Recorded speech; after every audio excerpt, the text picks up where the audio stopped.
A poor waitress asks the billionaire CEO, "Sir, why is my mother's picture in your pocket?" The morning light filtered through the cafe windows, casting soft gold streaks across scratched tabletops and faded menus. The buzz of the city beyond the glass, cars, hurried footsteps, distant horns, was muffled by the hum of conversation and the hiss of steaming milk. It was an ordinary morning for Sophie Carter, which meant it was quietly exhausting. Before we go further, please ensure to like, share, and subscribe for more interesting stories like this one. She moved like a shadow between tables, smile practiced, hands steady, though her eyes bore the weight of too many nights spent worrying. The money was never enough, not with her mother's hospital bills piling up, and yet she showed up every day, tying the same worn apron and praying the coffee machine wouldn't break again. "Morning, Mrs. Jenkins," she said cheerfully to the older woman in the corner booth. "The usual?" "You know me too well, dear," came the reply with a warm smile. Sophie nodded, jotted the order on her notepad, and turned toward the counter. That's when the door opened. The bell above gave its familiar chime, but something about this arrival made her look up immediately. The man who stepped in didn't belong. It wasn't just the suit, though it was impossibly well cut, or the polished leather shoes that barely touched the scuffed floor. It was his presence, like he carried a different atmosphere with him, one untouched by struggle or routine. He stood at the entrance for a moment, taking in the surroundings as if he weren't sure this was the right place. Sophie caught herself staring and quickly looked away, feigning interest in the espresso machine. A moment later, his footsteps approached the counter, measured, confident, but not arrogant.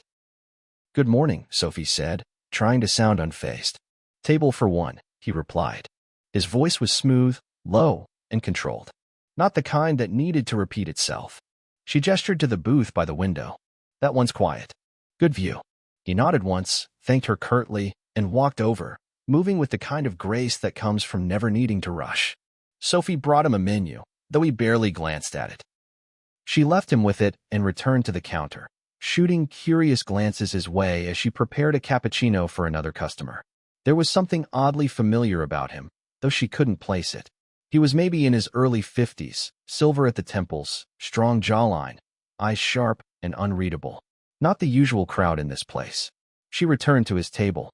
"Ready to order?" "Just coffee. Black." Sophie scribbled it down, nodded, and walked away. From the counter, she watched him as the coffee brewed. He didn't pull out a phone or scroll through emails like most men in suits. Instead, he sat with one hand resting lightly on the table, the other resting near his wallet, which sat just slightly ajar. His gaze was distant, like someone who wasn't entirely present. She placed the mug in front of him gently. He murmured thanks without looking up. It was only when she turned to go that something caught her eye. Something small, barely visible. A sliver of photo peeking from inside the wallet. At first, it didn't register. A glimpse of color, a woman's face, smiling. Sophie blinked, instinctively leaning in a fraction. There was something unsettlingly familiar about it.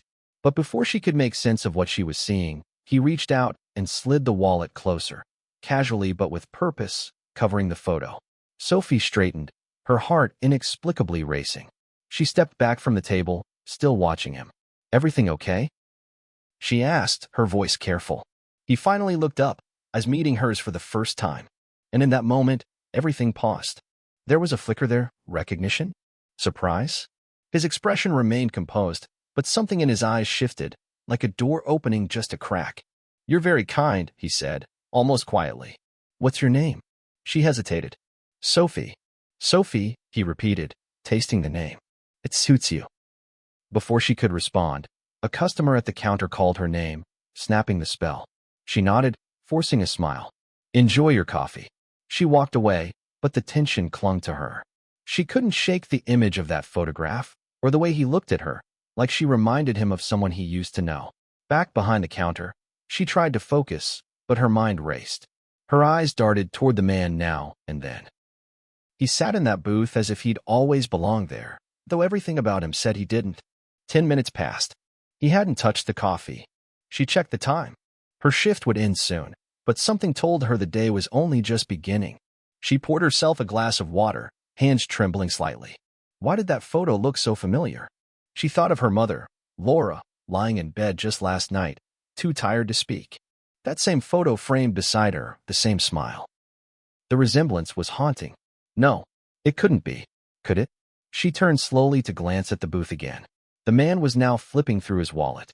And there, once more, the photo slipped partially into view. This time, there was no mistaking it. Her steps moved on their own, drawn like a magnet. She reached the table, standing still for a long moment. He looked up. Her voice trembled. "Sir," she began, her throat dry. "That picture in your wallet," he blinked. Didn't speak. She stared at the edge of the photo peeking out, her heart thudding against her ribs. "Why do you have a picture of my mother?" His eyes widened slightly. And then silence. The question lingered in the air, fragile and sharp. "Why do you have a picture of my mother?" Sophie's voice was soft but strained, like it had to push through the tight knot in her throat. The moment the words left her lips, she regretted how blunt they sounded, accusatory, even. But how else could she have asked? The man across from her didn't answer right away. He just stared. For a long, unbearable beat, neither of them moved. The photo, still only partially visible, was the only thing bridging the world between them. Sophie's chest tightened as silence closed in. "I think," he said at last, carefully, "we should sit down." "We are sitting." He gave a small, humorless smile. "I meant, maybe we should breathe first." Sophie blinked, still standing beside the table, arms crossed over her apron, holding herself together like a threadbare coat in the wind. Slowly, she slid into the seat across from him, pulse thudding behind her ears. "I'm sorry," she said quickly, then stopped. "No, I'm not. I need to know." That photo, it looked exactly like the one my mother keeps beside her bed. The man rested his hands on the table, fingers laced. Still calm, but Sophie could tell his mind was racing beneath the surface. "My name is Alexander Steele," he said finally, as though revealing a secret. "And your mother's name is Laura?" Sophie nodded, cautiously. "Yes, Laura Carter." Alexander let out a long breath, the kind people release when something they've feared for a long time finally arrives. Not relief, more like resignation. "I didn't think I'd ever hear that name again," he murmured. Sophie leaned in slightly. "So you do know her?" His eyes shifted toward the window, watching people pass, disconnected from the world inside the café. "I knew her, a long time ago." Sophie waited, but he didn't elaborate. "In what way?" she pressed, trying to sound composed. "Were you friends?" The word felt inadequate. Alexander hesitated. "It's complicated." "That's not an answer," she said, her voice firmer now. "You walk in here, into my café, looking like you came from another planet, and you just happen to have a picture of my mother in your wallet. That's not complicated. That's suspicious." He looked at her then. Not annoyed, not defensive, almost mournful. "I didn't come here by accident, Sophie." She froze. The walls of her world seemed to press inward. "I was looking for someone." Her throat tightened. "Looking for me?" "Yes." The word landed between them like a thunderclap. She tried to laugh, but it came out hollow. "Why?" "You don't know me." "But I know of you," he said gently. "I wasn't sure if it was really you when I first walked in. Not until you said your name." Sophie's mind reeled. None of it made sense. "You've been carrying a photo of my mother. You came here looking for me. And you say you knew her. What are you saying?" Alexander opened his wallet with deliberate slowness. He pulled the photo out and placed it face up between them. Sophie's breath caught. It was the same one. Her mother in her 20s, sunlight in her hair, a mischievous smile on her lips, standing in front of a red bicycle Sophie had never seen in real life. Sophie had seen the photo every day, but here, in this man's hands, it felt foreign, like a stolen piece of her past. "How did you get this?" she whispered. "I took it," he said quietly. "It was mine, before it was ever yours." She looked up, stunned. "She gave it to me," he continued, "when we were young, before everything changed." Sophie leaned back, her heart racing. "You were in love with her?" Alexander closed his eyes for a moment. "Yes, a lifetime ago." Her hands trembled in her lap. "So, what happened?" His gaze turned far away again. "Life happened. Choices. Sacrifices. We were from different worlds even then. Her family didn't want her with someone like me. I wasn't rich back then, Sophie. I was nothing. And I left. I thought I was doing the right thing." He looked down at the photo again. "I kept it because I couldn't forget. No matter how much time passed, I couldn't let go of her." Sophie swallowed hard, anger and confusion battling inside her. "So you just kept this picture and disappeared? I didn't know she'd stayed here, he said. I thought she moved on. I thought she had a different life. When I finally had the resources to look for her, it had been years. Tears pricked Sophie's eyes. She didn't move on. She raised me by herself. Worked 2 jobs. She never talked about anyone from her past. Not like this. Alexander looked pained. I deserve that. But I'm not here to rewrite history. I'm here because I needed to know. Know what? If I'd left behind more than just a memory. Sophie felt her pulse spike. What do you mean? He paused. Did she ever tell you about your father? Silence. The question sliced through her like ice. Sophie froze, blinking. She said he left, she replied slowly. Said he wasn't ready. Alexander's jaw tightened. She never told me his name. I was young, he said, and scared. I didn't have anything to offer her. So I ran. Sophie stared at him, disbelieving. You're saying, you're my father? His eyes didn't waver. I think I am. The breath left her body. Her hands went cold.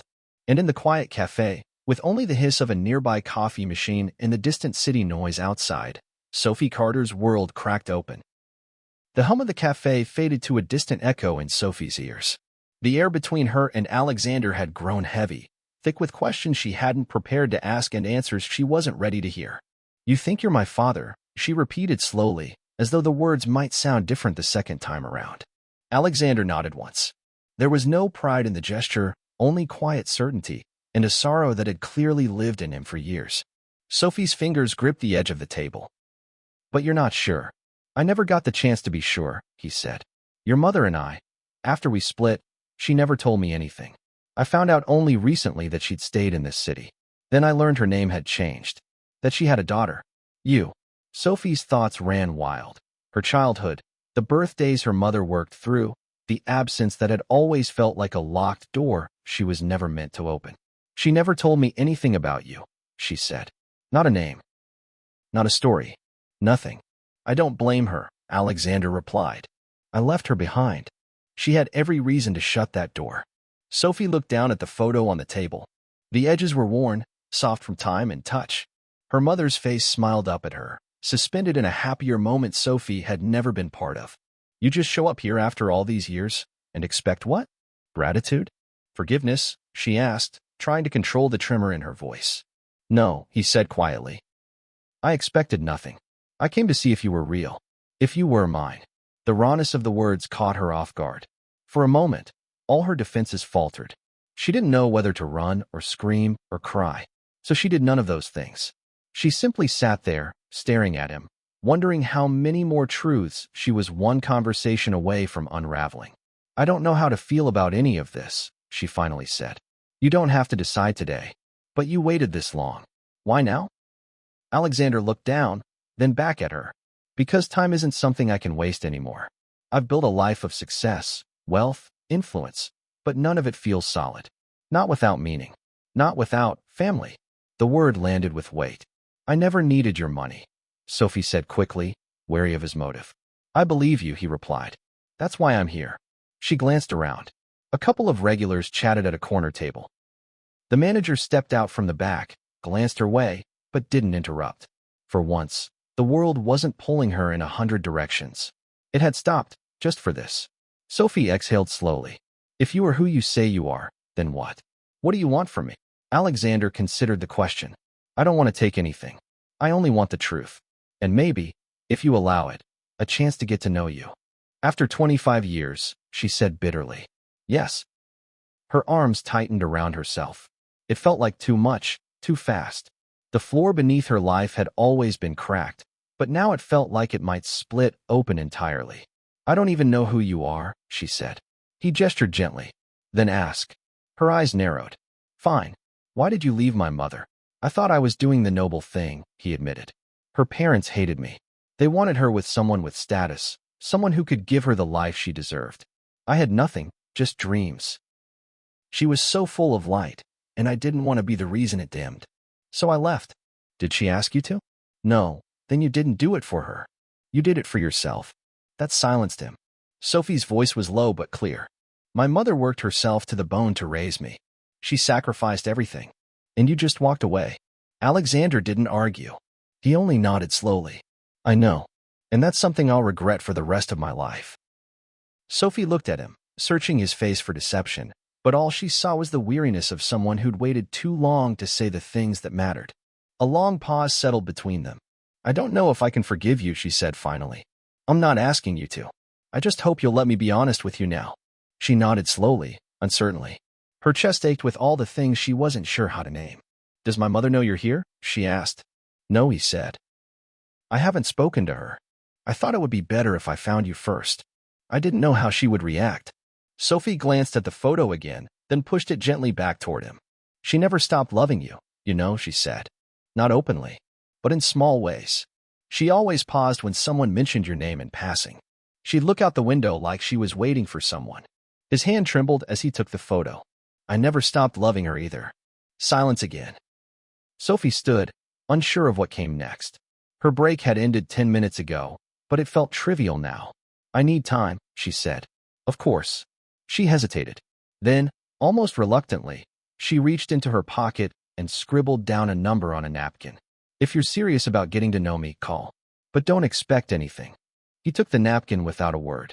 Sophie turned away, her heart full and hollow at once, and stepped behind the counter again. Everything looked the same, but everything had changed. From the booth, Alexander sat quietly, the photo pressed gently in his palm, as if he feared it might disappear. And across the café, Sophie Carter, waitress, daughter, maybe something more, began the rest of her day. The key turned with a familiar click as Sophie entered the small apartment she shared with her mother. The air smelled faintly of lavender and old books, grounding her after a day that had shaken everything she thought she knew. Her mother, Laura, was sitting at the kitchen table, flipping through a worn photo album, the same one she always turned to when insomnia crept in. Sophie closed the door gently behind her and leaned against it, watching for a moment before speaking. Mom. Laura looked up, surprised. You're home early.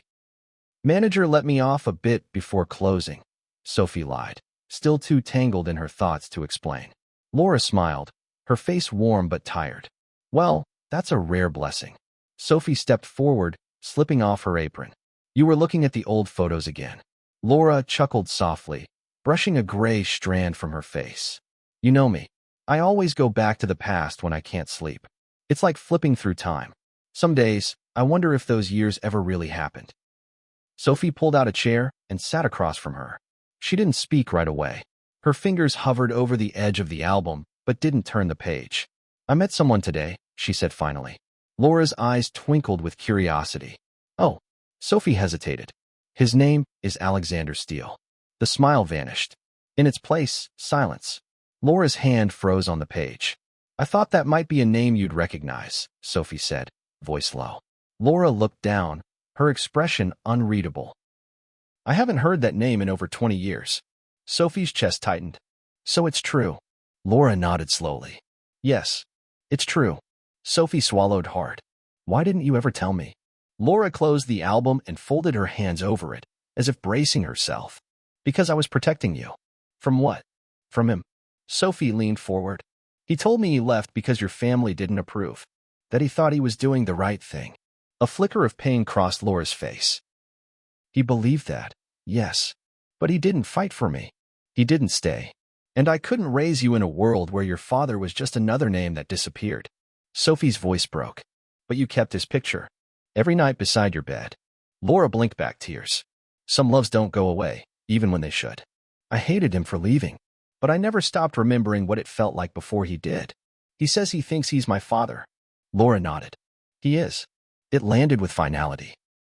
There was no hesitation in her voice, no waffling in the truth, just calm acceptance of what had long been buried. Sophie sat back, overwhelmed. Why not tell me? Why lie? Laura reached across the table, taking her daughter's hand. I wasn't lying. I was surviving. I didn't know if he'd ever come back. I didn't want you growing up with a ghost in your heart. Sophie stared at their joined hands. But now he's here. Laura's lips parted slightly, as if she wasn't sure how to respond. What does he want? He says he wants the truth. And maybe a chance to know me. Laura looked away. He had his chance. I know. But part of me wants to understand where I came from. And I think he wants that too. A silence passed between them, one that felt both fragile and heavy. Laura stood and walked to the window, arms crossed. Outside, the lights of the city blinked like distant stars. I loved him, she said softly, with everything I had. And when he left, it broke something in me. I couldn't afford to shatter. I had you. Sophie stood and walked toward her mother. You don't have to carry it alone anymore. Laura smiled, eyes glistening. I never was alone. I had you. But maybe it's time I faced the past, too. They stood there quietly, the past curling around them like smoke, but not suffocating. For the first time in years, truth had found its way into the room. Sophie stepped closer. Would you want to see him again? Laura paused. I don't know, but I think I need to. Sophie nodded, heart pounding. Then let's find out. The late afternoon sun filtered through the tall windows of the hotel lounge, casting golden streaks across the polished floor. Alexander Steele sat alone at a corner table, a single glass of sparkling water untouched before him. He checked his watch once, then again, more out of nerves than punctuality. Then, the elevator doors opened. Sophie stepped out first, walking with cautious purpose. Just behind her, Laura followed slowly, her movements graceful but deliberate, like someone approaching the edge of a long-held memory. Alexander stood immediately. His eyes met Laura's, and time seemed to press pause. For a moment, everything around them, waiters, clinking glasses, soft jazz, faded to nothing. Laura's lips parted, then trembled. It's really you. I wasn't sure you'd come, Alexander said quietly. I wasn't sure either, she replied, but she didn't sit down. Sophie gestured gently. Let's just talk. They all took their seats, a triangle of history and tension between them. No one spoke at first. Alexander broke the silence. You look exactly the same, Laura. Laura gave a soft laugh, not bitter, but not quite warm. That's not true. But I remember you. Alexander leaned forward slightly. I never stopped thinking about you. About what we had, and what I lost. You left me, Alex, she said, voice steady. You didn't even ask me what I wanted. You assumed. He nodded slowly. I thought I was doing the noble thing. I see now that I was just afraid. Laura looked at Sophie, who sat quietly between them. And you never wondered? Never asked if there was someone else in the picture? I did, Alexander admitted. But I found out too late. I saw her name in a registry. Your name, Sophie, and something in me just knew. I had questions, Sophie said. My whole life. I just didn't know what I was missing until you walked into the cafe. Alexander's voice softened. I'm not asking to rewrite the past. I can't. But if there's any space left in your lives, even a sliver, I'd like to be part of it. Laura looked at her daughter, then back at Alexander. You broke my heart. But you didn't break me. I built a life for her, one filled with love. You weren't in it, but we made it through. I know. And I'm grateful you did, Alexander said. I just want to be in your lives now, even if only on the outside looking in. The silence that followed wasn't heavy this time, it was thoughtful. Sophie reached across the table and placed a hand over her mother's. Maybe it's not too late for some kind of beginning, she said quietly. Laura studied her daughter's face, then turned back to Alexander. I'm not ready to forgive, but I'm willing to talk. Alexander let out a breath he didn't realize he was holding. That's more than I hoped for. Outside the hotel window, the city moved on. Cars, people, lives in motion. But in that quiet lounge, three people sat not in the past and not in the future, but in a moment of possible reconciliation. A new chapter had begun. Days passed, and the air in the cafe felt a little different. Sophie could no longer ignore the lingering presence of the past, the conversations, the questions, the weight of her mother's silence. But the truth was no longer a heavy burden. It had settled into something more complicated, something that might yet turn into peace. Sophie was wiping down a table when she spotted him through the window. Alexander Steele, standing just outside, watching the cafe as if it was the most important place on earth. He had been coming by nearly every day, always polite, always at a distance. A part of her still didn't know what to make of him, but another part was learning to let go of the walls she'd built around her heart. The bell above the door chimed as he entered, his usual quiet elegance surrounding him.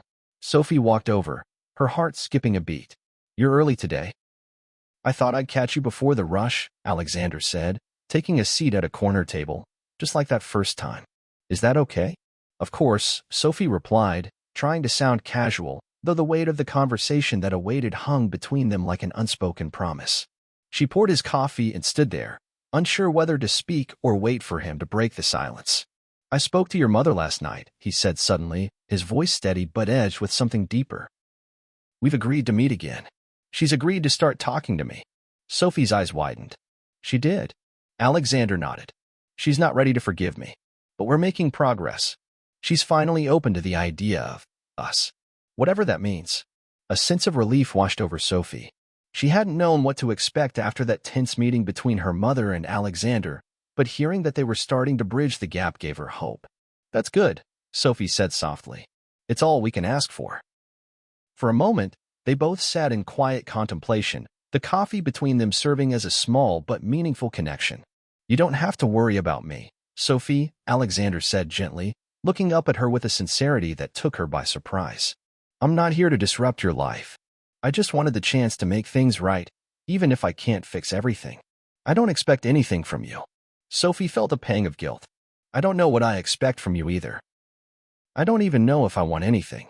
That's fair, Alexander replied. I'm not rushing you. I'm still processing everything, she admitted, her voice soft. It's a lot to take in. My whole life, I've had one set of truths. And now they're changing. I understand, he said. It's hard, and I know I can't undo the past. But I'm here, Sophie. For you. For your mother. Whenever you're ready. There was something about his calm assurance that made her feel like, for the first time in her life, she wasn't alone. He wasn't trying to rush her into forgiveness. He wasn't demanding anything from her. And in a way, that made all the difference. Sophie nodded slowly, her fingers brushing the edge of the table. I'm not sure what this means yet, but thank you. For the first time, a true, unguarded smile crossed Alexander's face. That's all I can ask for. Sophie stepped back and began attending to the rest of the cafe, but her thoughts lingered on the conversation, on the possibility of something new emerging from the cracks in the past. The day went by quietly, the usual hum of the cafe filling the space around her. She glanced up every now and then to see Alexander still there, waiting, not pushing, not demanding, just existing in the same room as her. She didn't know where it would lead, but for the first time, she felt like she was ready to find out. As the evening drew near and the cafe began to empty, Sophie felt a shift in herself. Her life was still hers to lead, but perhaps there was room now for new beginnings. The past would always be a part of her, of both her and her mother, but maybe it didn't have to define them. She looked over at Alexander one last time before the doors closed for the night. He was still there, sipping his coffee, his gaze fixed somewhere between the present and the future, just like hers. And with that, the future felt just a little bit brighter. If you enjoyed this story, ensure to like, share, and subscribe for more amazing, heartfelt stories like this. Also, let us know where you are watching from, and drop your thoughts in the comments. What did you think of Sophie, the brave waitress, and Alexander, the mysterious billionaire with a secret past? Were you as shocked as we were when Emily discovered her mother's picture in his pocket? Tell us what you would have done in her shoes.